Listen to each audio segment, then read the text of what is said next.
Gernikak El Salvador indartsua izan zuen aurrean asteburuan Pepe Rojo zelaian.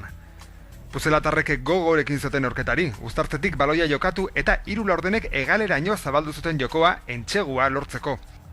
Gernikak bere zelaian alboko sake bat gaizki atera zuen, eta liderrak El Salvadorrek ondo baliotu zuen hau beste entsegu bat lortzeko. Bizkaitarrek ezin zioten Puzelatarren nagusitasunari erantzun. El Salvadorrek beste 3 puntu lortu zituen drop baten bitartez eta konturatzerako alde handia hartu zuten. Gernikak berandu, baina suspertzeko gaitasuna izan zuen. Liderraren defentsan zuloa topatu eta kostata baina Jimenezen mutilek entsegua lortu zuten.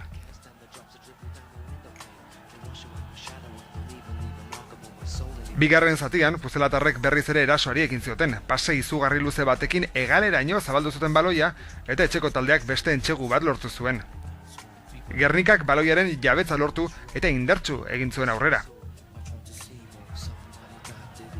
Jokaldi trabatu batean, baloia hegaleraino iritsi zen eta bizkaitarrek La Franconiren bitartez azken entsegua lortzea ahalbidetu zuten. Berandu zen ordea partiduari buelta emateko. Amaieran, Pepe Rojo zelaian El Salvador 30, Gernika 17, Jimenezen mutilak burumakur etxera.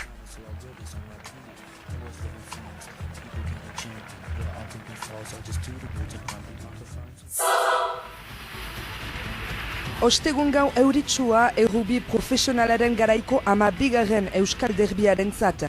Aviron Baionek auzoa den Biarritz Olempik errezebitzen zuen, jendez mukuru zen Jean-Doge zelaian. Arotxarrak ez zituen errubizaleak beldurtu eta armailetan ziren 17.000 suri urdinak kantu zari ziren Aviron Baionerekin bat. Miarriztarrak zelai nagusian berotzen ziren denboran, Aviron Baionek gibeleko eremuan prestatzeko nahiago zuen, burua albezain hotz atxikitzeko, eta lehen adlikotz Jean-Doge zelaian kantu zari ziren Peio eta Pantsoaren mezua argiki entzun zuten, batasuna ezinbestekoa zela garaipena lortzeko. Jean-Michel González, miarriztarren entrenatzaileak beroketa gain begiratzen zuen eta tentsionea nabari zen, bi ekipek punduak behar baitzituzten, Baionak elitean jarraitzeko eta Miarritzek lehen 6 lekuetan bukatzeko. Miarritzek zaurituak ziren jokalari garrantzitsuak falta zituen, Dimitri Yashvili, Damien Trai, Fabien Barcela, baina hor ziren Jérôme Thion kapitaina eta Imanol Arinordokiren esperientziarekin irabaztea zuen helburu Miarritzek, bai geroari begira eta bai tokiko nagusitasuna konfirmatzeko. Giro bizian, suri urdinek Peña Baionaren himnoa kartsuki abestu zuten, zinez hau batez potiokak lagundurik, eta horrela aldageletan prest ziren bi ekipetako jokalariek bazekiten gudua ez zela erresa izanen eta denek bihotzarekin jokatu beharko zutela.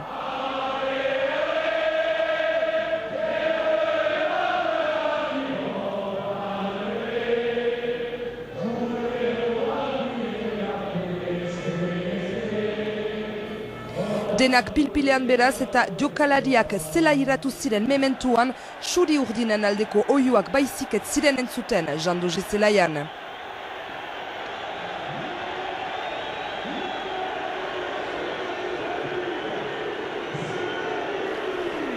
Pepito Elorga kapitaina buru, lehen minututik Baionak lehen uztartzean miarriztarrak itzularazi zituen baloia irabaziz. Nagusitasuna konfirmatu zuen Cedric Garziak 24. minutuan zigor kolpez lehen 3 puntuak Baionari eskainiz.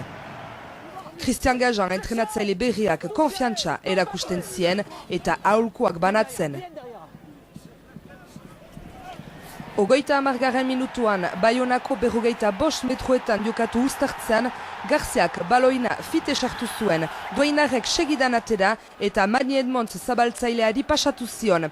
Edmondsek miarriztaren defentsa zilatu zuen eta urrundik zetorren Jean-Baptiste Peraz egalariari pasea egin zion. Ekintza kolektiboa Garziak entsegoa transformatu eta pausan Baionak 10 tiantio zituen miarritze utxetan zelarik.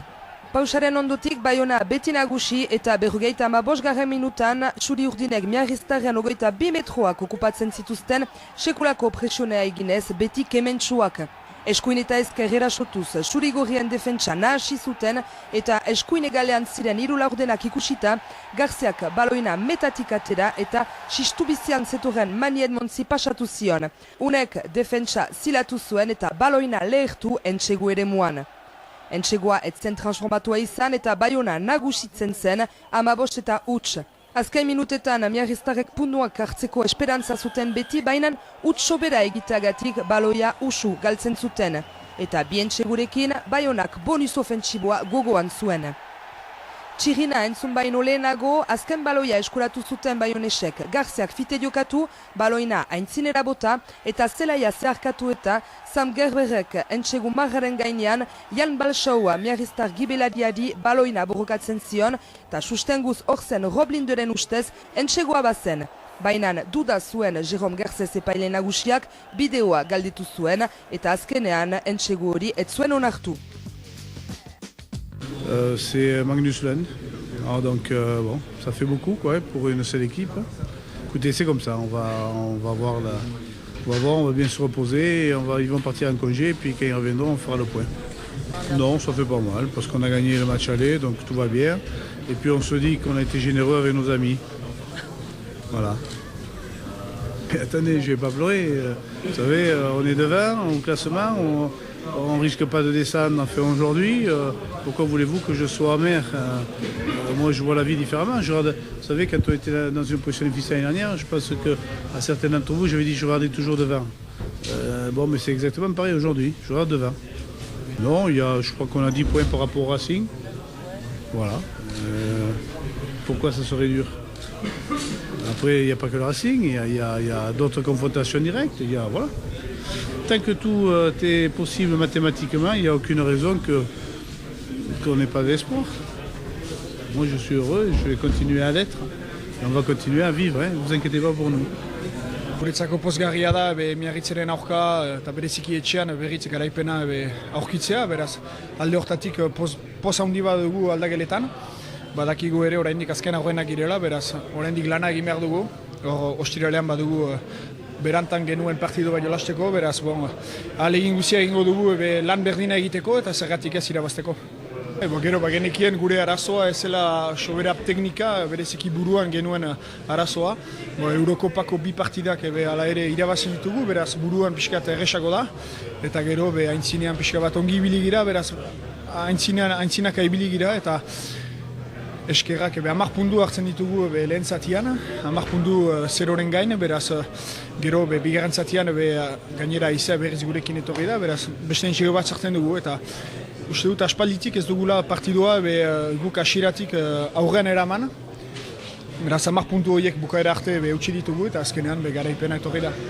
Horrez gain, arratsaldean ikusi dugu euria, erran dugu jendea ez dakigu etorriko den edo, gu gainera berotu gara ondoko zelaian, beraz ikusi dugu bereziki jendea zelaian, sartu garenean, beraz estadioa betea zen, publikoa hortzen, gainera xantza izan dugu, euririk ez da izan, orduan sekuloko partida zen, gainera abantaila hartu dugu asiratik, beraz jendea hortzen, eta guretzako oso pozgarria da, eta errandudan bezala, segituko dugu aurrera, zulo hortatik ateratzeko.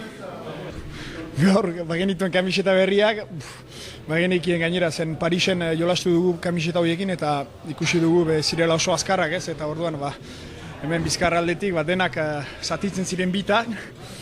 Nik lehen 10 minututan 3 kamiseta utzi ditut, Doni Abrilek ere beste bi, eta gero eman dizkigute kamiseta pixkat zaharragoak eta pixkat azkarragoak, eta hola bukatu dugu partidua.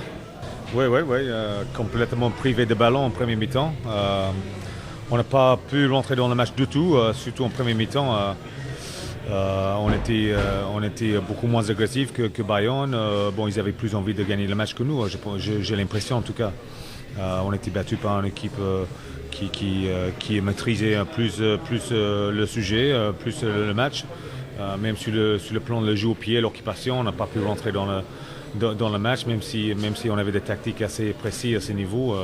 En premier temps, on était privé de ballon, on a joué contre le vent, on a eu beaucoup de mal à rentrer dans le match. Et après, on a été pris dans l'engagement, on a perdu beaucoup de ballons dans la conquête. Derrière, on n'était pas très lucide dans le choix de jeu non plus. Alors, voilà, c'était un peu le total.